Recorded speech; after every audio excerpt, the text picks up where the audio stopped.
आज मैं आपसे एक एनालिटिकल स्किल के बारे में बात करने जा रहा हूं, जो कि आपको हर इंटरनेशनल कोर्स को पास करने में रिक्वायर्ड होगी। वो एनालिटिकल स्किल है वेरियस ट्रांजैक्शन का जो इफेक्ट है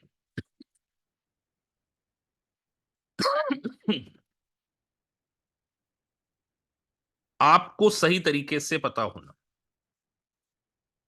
on profit and loss account.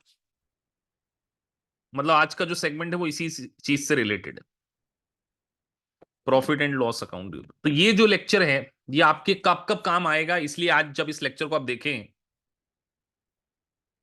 तो आपको ये पता होना चाहिए कि लेक्चर इतना इंपॉर्टेंट क्यों है, आज का लेक्चर और कल का लेक्चर।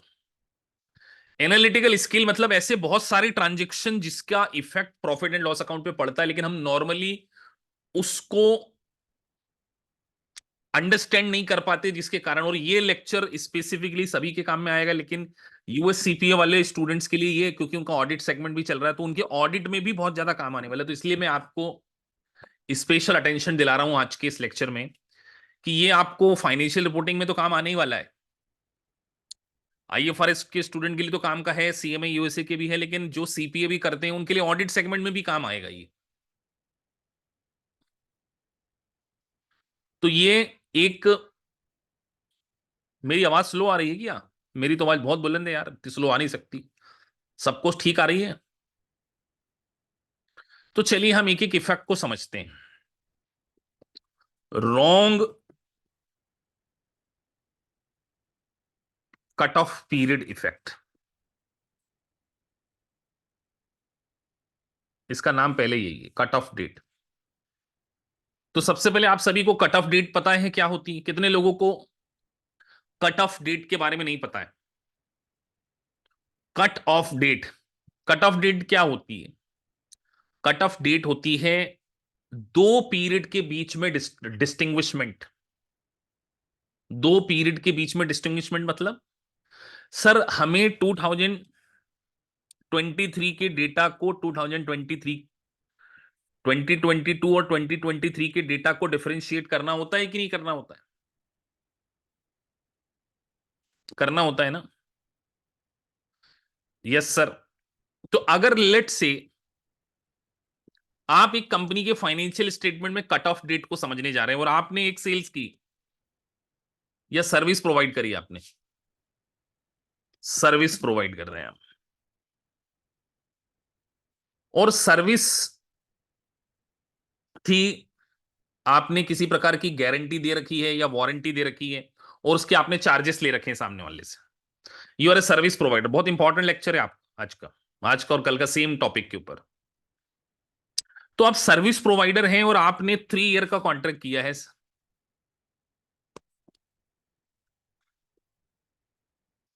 और let's say 90,000 is your charges,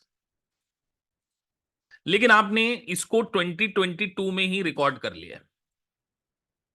ये लेक्चर आपके इंटरीम फाइनेंशियल स्टेटमेंट में बड़ा काम आने वाला है, इसलिए पूछ रहा हूं, बता रहा हूं आपको। इंटरीम फाइनेंशियल स्टेटमेंट में कॉन्सेप्ट बहुत पूछा जाता है। 2022 में रिकॉर्ड कर लिया आपने, बट कॉन्ट्रैक्ट वो 3 साल के लिए हुआ है। Effect on both financial statement बताइए।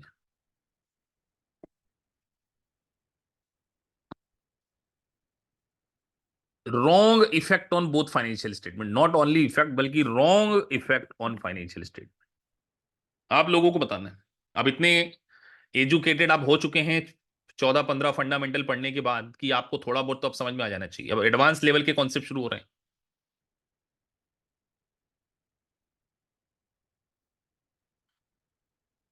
लिखना भी है बेटा यहां पर,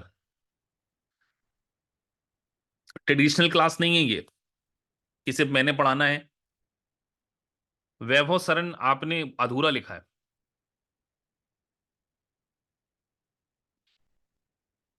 परवेज इकबाल आपने भी अधूरा लिखा है। मैंने फाइनेंशियल स्टेटमेंट्स पूछा है।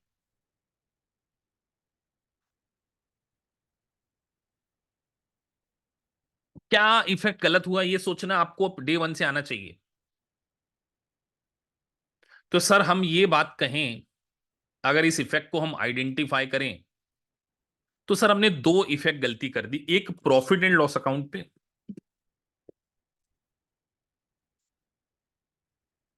और एक balance sheet. Balance sheet item देखो, दोनों इफेक्ट आपको बताना है। तो sir profit and loss account में अगर हम बात करें तो हमने 90,000 की इनकम रिकॉर्ड कर ली, मतलब हमने हमारी इनकम को ओवर कर लिया। ये बात आपने सोच ली होगी, आप खुश हो गए होंगे कि सर पूरा आ गया। दूसरी क्यों नहीं सोच पाए? दूसरा इफेक्ट बताओ, दूसरी गलत क्या सोच ली? जो बच्चे कई बार ऑडिट में स्ट्रगल करेंगे ना, आने वाले समय में वो यही करेंगे।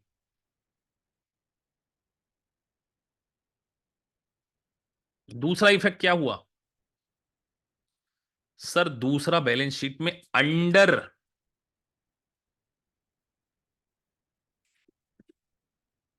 Valuation of liability. कितनों लोगों को ये बात समझ में आ गई? बड़ी इंपॉर्टेंट लाइन थी ये। इसके साथ में ये लिख दो, इनकम अगर आप डेफर्ड रेवेन्यू को रिकॉर्ड नहीं करते तो ये इफेक्ट हो गया।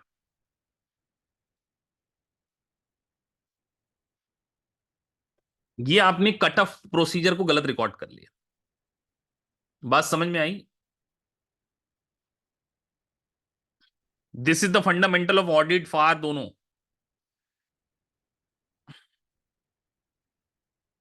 बात समझ में आ गई? Deferred revenue not recorded. Clear है सभी को ये बात की नहीं समझ में? कितने लोगों को ये बात क्लियर होगी? हाँ सर आपने बहुत सही बात बोला कि हमने एक ही साल में रेवेन्यू को रिकॉर्ड कर लिया, जबकि हमें रेवेन्यू को 3 सालों में रिकॉर्ड करना चाहिए था। तो सर रेवेन्यू में से हमने प्रॉफिट को तो 90,000 से बुक कर लिया, जबकि एक्चुअल क्या होना चाहिए था? 30,000 is our income, 60,000 is our liability.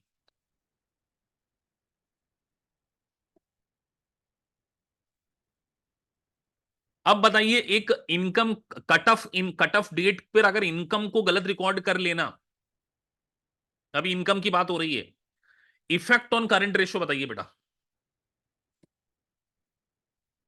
आपने अगर ये सोच लिया तो फिर आप ठीक सोच रहे हैं।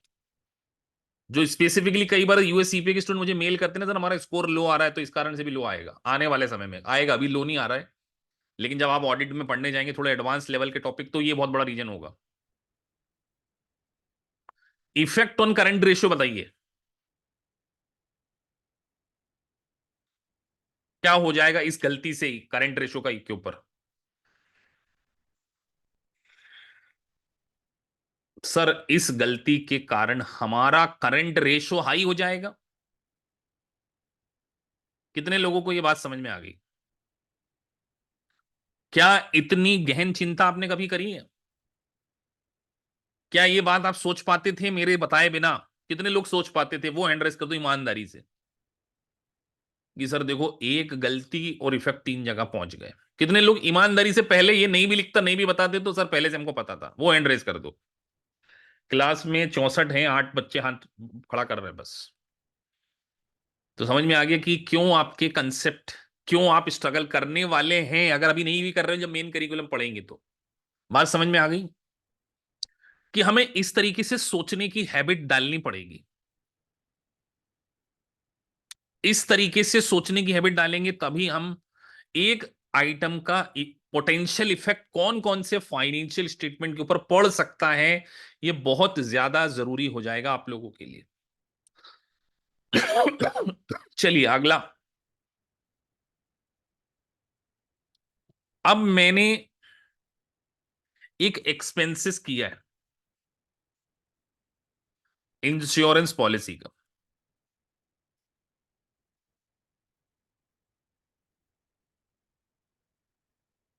और वो मैंने 90,000 अगेन पे किया, लेकिन मैंने इसको करंट ईयर में ही एक्सपेंडिचर मान लिया।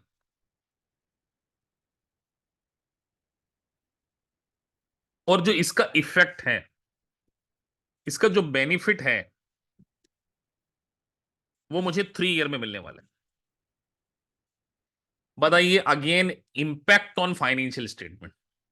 ओवरऑल 3 जगह इफेक्ट बताना है आपको, करंट रेशियो पे और इस पे।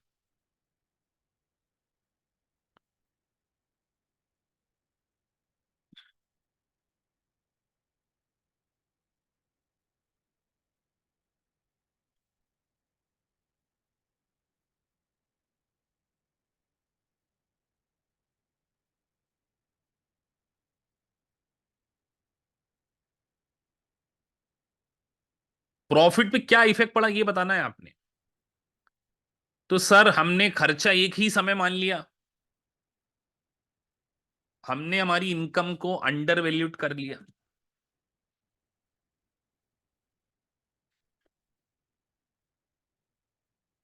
इनकम अंडर वैल्यूड हो गई कि नहीं, क्योंकि इनकम अंडर वैल्यूड कैसे हो गई सर?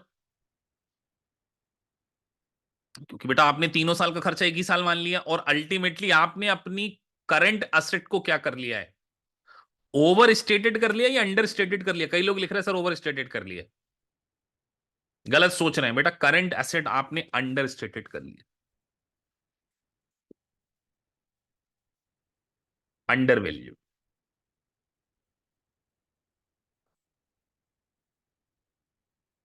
स्पेलिंग पे मत जाना, कई बार गलत लिख देता हूं क्योंकि टाइपिंग मिस्टेक है। वो current double E N T लिख गया है। हम्म।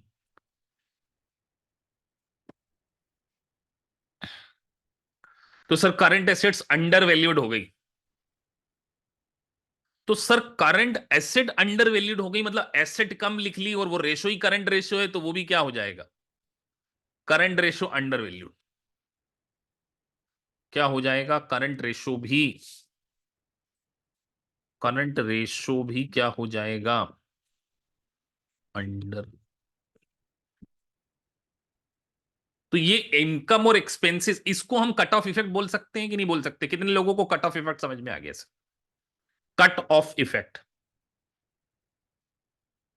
क्लियर है सभी को? कट ऑफ इफेक्ट इनकम और एक्सपेंसेस के प्रोस्पेक्टिव से, कि sir this is called cut off effect. मतलब आपने इस लेवल पर जाकर सोचना है, इस लेवल पर आपका दिमाग पहले से इस चीज को सोचने के लिए रेडी हो। मतलब आपको चौकन्ना रहना है, बोलते बीइंग अलर्ट रहना है, जिसको स्केप्टिज्म बोलते हैं एक प्रोफेशनल। आपको अलर्ट रहना है कि अच्छा ये सिचुएशन भी हो सकती है, यहां पर भी इसका इफेक्ट पड़ सकता है, वहां पर भी इसका इफेक्ट पड़ सकता है। तो ये एक शॉर्ट वीडियो था कट ऑफ के ऊपर, समझ में आ गया? अब एक और एग्जांपल लेते हैं सर। तो इनकम एक्सपेंसेस का ले रहे हैं, तो अब अगर हम उल्टा चलें, अगर हमने एक इनकम जो थी वो रिकॉर्ड करनी थी करंट ईयर में, लेकिन हमने उसको रिकॉर्ड कर ली नेक्स्ट ईयर में, नेक्स्ट ईयर में रिकॉर्ड कर ली। जैसे एग्जांपल, हमने सर्विस प्रोवाइड करी थी लास्ट ईयर, बट हमने इनवॉइस नेक्स्ट ईयर रेस कर दिया। बताइए इनकम किस साल की मानते हैं इसको? ये भी कट ऑफ इफेक्ट है, आज हम कट ऑफ इफेक्ट ही समझ रहे हैं। सर्विस हमने last year the but invoice हमने नेक्स्ट ईयर दिया, तो हमने यहीं पर इनकम मान ली, इनकम कंसीडर कर लिया। तो आप मुझे बताइए, इस पूरे ट्रांजेक्शन की, इस पूरी गलती का क्या किसी एक फाइनेंशियल स्टेटमेंट के ऊपर इफेक्ट पड़ा या बैलेंस शीट के ऊपर भी पड़ा है? अब मेरा क्वेश्चन तो आपसे पहले ही यही है।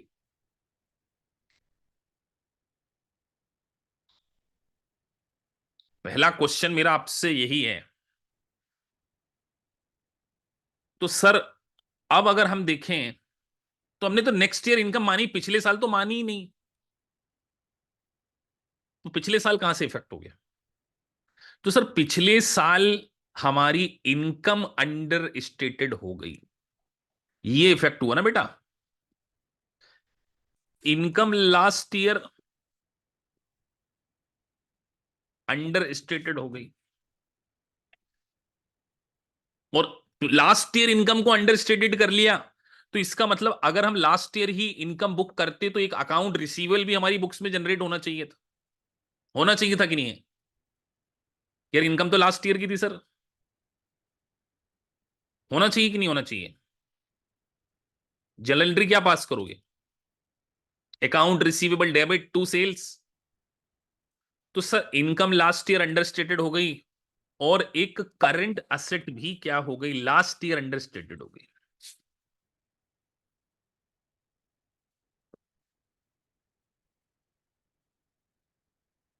लॉजिक समझ में आ रहा है? लॉजिक समझ में आना चाहिए। और सर जो नेक्स्ट ईयर में, तो being a auditor, being a accountant, आपको ये सारा नॉलेज बहुत अच्छे से होना चाहिए कट ऑफ डेट का।